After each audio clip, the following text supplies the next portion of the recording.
Today I'm going to show you how I go from having grass in my garden beds to ones like this that have little to no grass.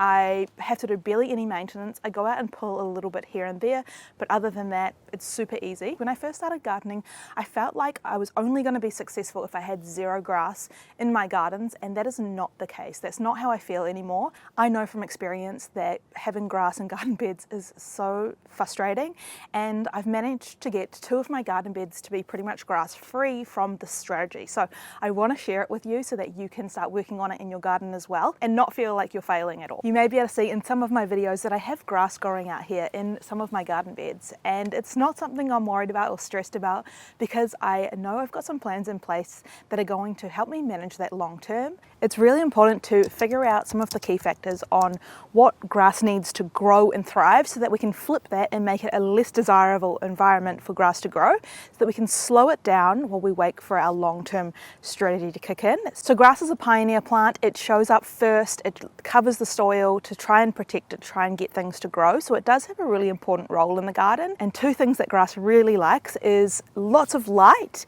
and also it grows really well in free draining poor soil. So out here in my hot front yard, I have a lot of sunlight and I have very crappy, poor sandy soil. So grass is growing like mad out here, especially as soon as it gets a bit of rain, a bit of water, it's off. So how can I flip that and how can I make it a less desirable place for grass to grow? And that is to create a more shady environment.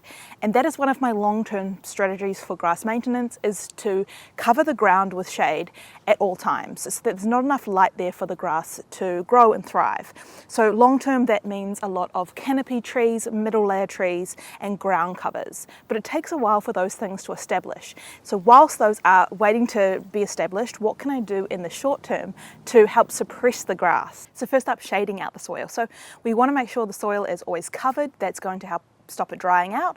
And if we can continue to add layers and layers of green material, mulch, compost, all of those things, it's going to help build up the soil and create a different texture that 1, the grass is going to slow down in, and 2, it's going to be easier to pull the grass out of.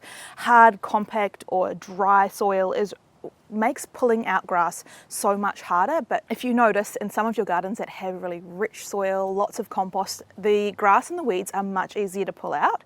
So that's the sort of environment we want to work on, but that takes time. So one thing you want to focus on is always covering the soil, whether that is with cardboard, mulch. I also do a lot of chop and drop, and I'll do that throughout the whole year so that I'm not just putting mulch on once a year. The grass will just grow through that, constantly adding layers. And I do that with just whatever I have growing in my garden at the time. That may be Queensland arrowroot in the summer. In the winter, I use a lot of my brassica leaves.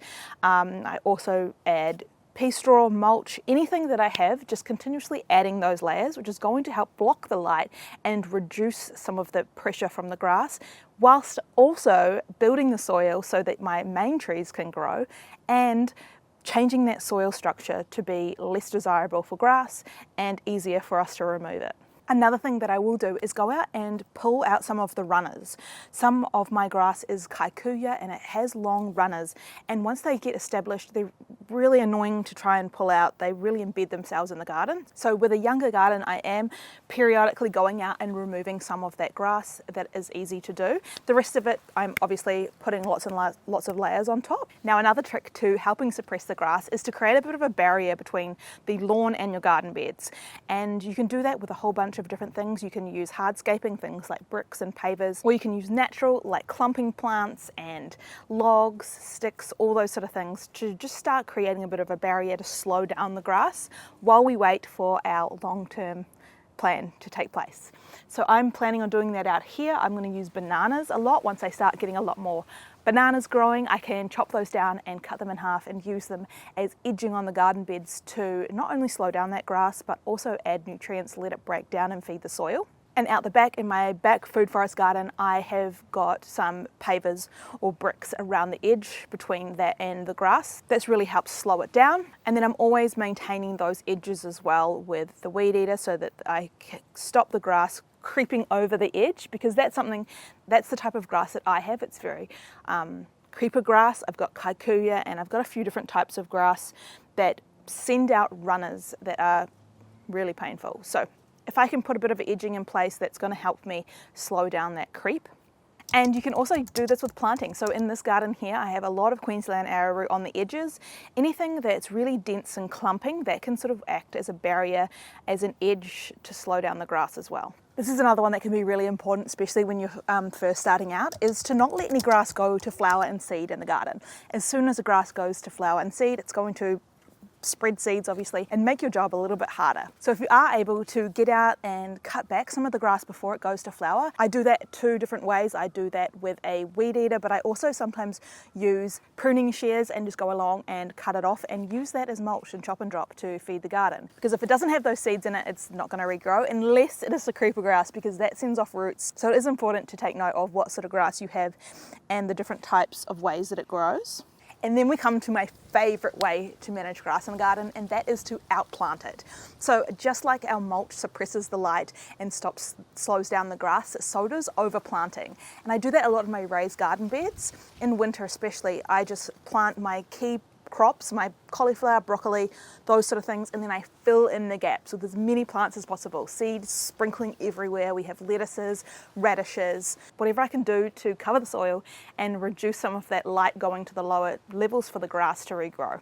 And because that has worked so well in my raised beds, I've taken that approach into a lot of my other gardens, constantly adding plants, sprinkling plants in the gaps, whether they're just temporary while I'm waiting for other things to grow, like herbs and flowers. I can use those as gap fillers while I'm waiting for things like my bananas, my plums, all of that to grow. And another thing that I do in the garden is, after I've added all of those layers to start with, the mulch, I plant edible ground covers, and the denser they are, the better, especially hardy edible ground covers that can regrow from the tiniest little piece or seed, so that I can continuously add layers and layers of mulch on top of it and not have to worry about pulling it back to then add my mulch. I just chuck it straight on top, and that's just creating more and more layers of light blocking for the grass, and then the ground covers just come back through the mulch and regrow. So I'm not fussy about my ground covers. I literally just chuck stuff right on top and they regrow.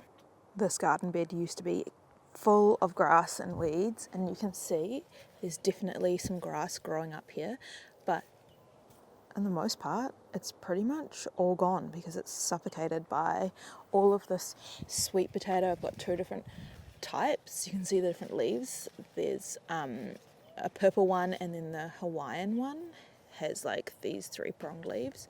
There's also a bit of New Zealand spinach popping up in there.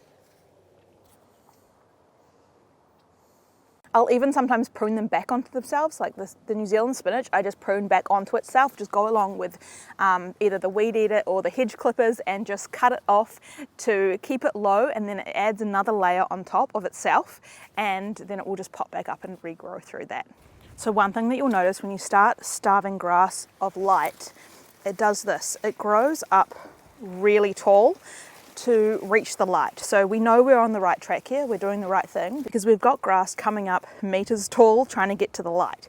Because down in there, I'm creating a really shady environment that is slowing the grass down. So I hope that helps. I hope you feel better about grass in your gardens, because you have your long-term strategies, you have your short-term things you can start doing to slow down the grass.